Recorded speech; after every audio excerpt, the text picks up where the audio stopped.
দাদা 1 কেজি মাংস দিন তো, আর একটু মেটে দেখে দেবেন। হ্যাঁ দাদা, 5টা খাতা দেবেন, ঠিক আছে? 2টো অঙ্ক খাতা দিন, 2টো ইংলিশ খাতা দিন, আর একটা বাংলা খাতা দিয়ে দিন।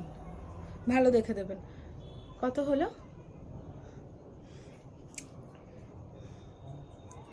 এই নিন। দাদা বলছি চকলেট হরলিক্স আছে? কত দাম? ও, না, আপনি নর্মালটাই দিয়ে দিন, ছোটোটা দেবেন। হ্যাঁ, জামাগুলো কত? 100 করে? ওর জন্য নিয়ে যাই একটা, যে জামাটা পরে রোজ কাজে যায় সেটাও প্রায় দুর্নাদাস। এটা একটা দিয়ে দিন, তাই এই সাদাটা দিয়ে দিন। হ্যাঁ, 100 টাকা তো? হ্যাঁ দিচ্ছি। এই যে, শাড়িটা আছে কি না কে জানে। বলছি দাদা, এখানে একটা পিঙ্ক কালারের শাড়ি ছিল, ওটা বিক্রি হয়ে গেছে না? ও, যাক, ভালোই হয়েছে। এতে পড়ে যাওয়ার জন্য থাক, পাশের বাড়ির বৌদির দিয়ে চেয়ে নেব।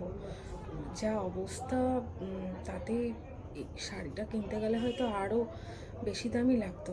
সারাটা মাস চলার জন্য ঠিক হতো না। উফ, রাধা মাধব, তুমি যা করেছো ঠিকই আছে।